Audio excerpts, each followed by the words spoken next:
৮ ঘণ্টা কর্মদিবসের পেছনের রক্ত ও ঘাম একটি ঐতিহাসিক বিশ্লেষণ। চলুন আর কথা না বাড়িয়ে সরাসরি আজকের এই চমৎকার আলোচনাটিতে প্রবেশ করা যাক। আচ্ছা, মূল কথায় আসা যাক। ১৪ থেকে ১৬ ঊনবিংশ শতাব্দীর শেষ ভাগে, বিশেষ করে ১৮৮৬ সালের দিকে এটি কিন্তু নিছক কোনো সংখ্যা ছিল না। এটি ছিল একজন শ্রমিকের প্রতিদিনের হাড়ভাঙা খাটুনির এক নির্মম হিসাব। মানে একটু চিন্তা করে দেখুন, প্রতিদিন একটানা ১৪ থেকে ১৬ ঘণ্টা কাজ। আজকের দিনে এটা তো ভাবাই যায় না, তাই না? এর বিনিময়ে জুটত একদমই যৎসামান্য মজুরি, যা দিয়ে কোনোরকমে হয়তো শুধু টিকে থাকা যেত। ঘুমানোর সময়টুকু বাদে দিনের পুরোটা সময়ই আসলে যন্ত্রের মতো খেটে যেতে হতো। আর ঠিক এই দমবন্ধ করা পরিস্থিতিটাই সাধারণ মানুষের মনে ক্ষোভের আগুন জ্বালিয়ে দিয়েছিল। জীবন মানে তো কেবল কাজ আর কাজ হতে পারে না। আর এই বোধ থেকেই মূলত শুরু হয়েছিল এক নতুন লড়াইয়ের প্রস্তুতি। এখানে একটা পরিষ্কার তুলনা দেখা যাচ্ছে। একদিকে ১৮৮৬ সালের সেই অন্ধকার বাস্তবতা, যেখানে নামমাত্র মজুরির বিনিময়ে ১৪ থেকে ১৬ ঘণ্টার অবিরাম কাজ, আর অন্যদিকে আমাদের আজকের আধুনিক কর্মদিবস, যেখানে ৮ ঘণ্টার একটা আদর্শ শিফট আমরা দেখতে পাই। এই দুয়ের মধ্যে পার্থক্যটা সত্যি আকাশ-পাতাল। কিন্তু একটা বিষয় পরিষ্কার হওয়া দরকার, বর্তমানের এই অধিকারগুলো কিন্তু এমনি এমনি আকাশ থেকে পড়েনি। অতীত আর বর্তমানের এই বিশাল তফাৎ এটাই প্রমাণ করে যে আজকের এই স্বস্তিদায়ক কর্মপরিবেশের জন্য ইতিহাসের পাতায় চরম মূল্য চোকাতে হয়েছিল। সেদিনের সেই অমানবিক খাটুনি আর আজকের এই ৮ ঘণ্টার শিফট, এই দুয়ের মাঝখানেই লুকিয়ে আছে এক অবিস্মরণীয় সংগ্রামের গল্প। চরম শোষণের মুখে শ্রমিকরা যখন একজোট হতে শুরু করলেন, তখন তাদের মূল দাবিটি ছিল একদম স্পষ্ট: ৮ ঘণ্টা কাজ, ৮ ঘণ্টা বিনোদন এবং ৮ ঘণ্টা বিশ্রাম। একটু ভেবে দেখুন, কি অসাধারণ এবং গাণিতিকভাবে নিখুঁত একটা স্লোগান!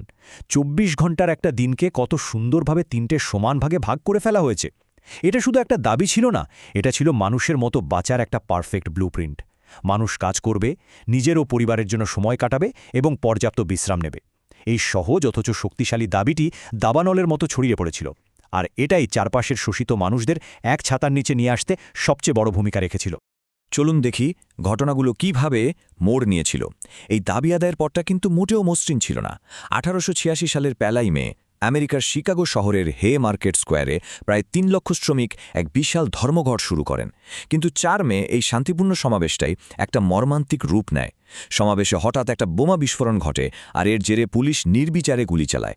বহু হতাহতের ঘটনা ঘটে সেদিন। পরবর্তীতে বেশ কয়েকজন শ্রমিক নেতাকে প্রহসনমূলক বিচারের মাধ্যমে ফাঁসি পর্যন্ত দেয়া হয়।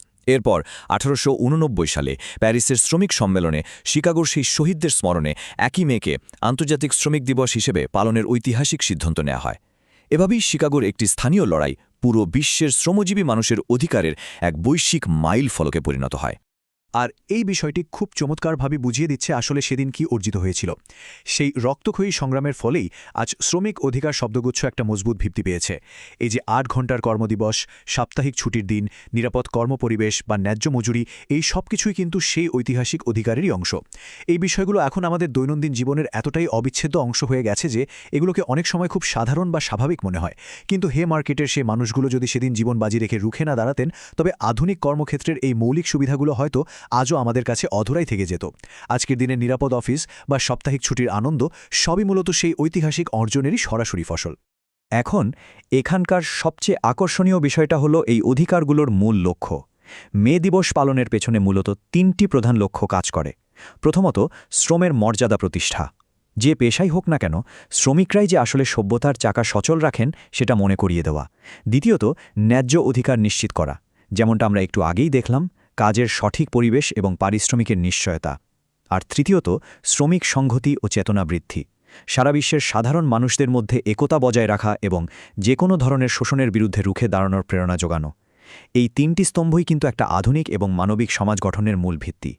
পুরো আলোচনার সারমর্ম টানলে একটা বিষয় একদম স্পষ্ট হয়ে ওঠে। মে দিবস আসলে সাধারণ মানুষের এক অসামান্য বিজয়ের গল্প, চরম অন্যায়ের বিরুদ্ধে রুখে দাঁড়ানোর গল্প।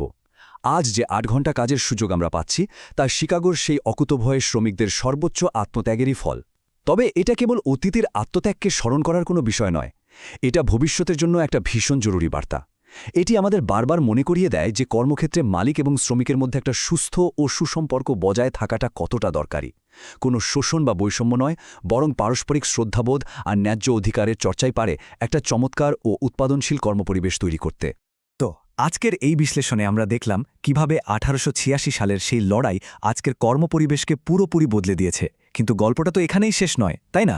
প্রযুক্তি, অর্থনীতি এবং কাজের ধরন প্রতিনিয়ত বদলাচ্ছে, তাই একটা বড় প্রশ্ন কিন্তু থেকেই যায়। ইতিহাস আজকের দিনের কর্মক্ষেত্রের সংগ্রামগুলোকে ঠিক কিভাবে মূল্যায়ন করবে? 100 বছর পর যখন আজকের কর্মপরিবেশ নিয়ে কেউ বিশ্লেষণ করবে, তখন কোন বিষয়গুলো মাইলফলক হিসেবে বিবেচিত হবে? কাজের ধরন যতই বদলাক না কেন, ন্যায্য অধিকারের দাবি সবসময় প্রাসঙ্গিক থাকবে। এই প্রশ্নটা নিয়েই আজকের মতো আমাদের এই বিশ্লেষণ এখানেই শেষ করছি।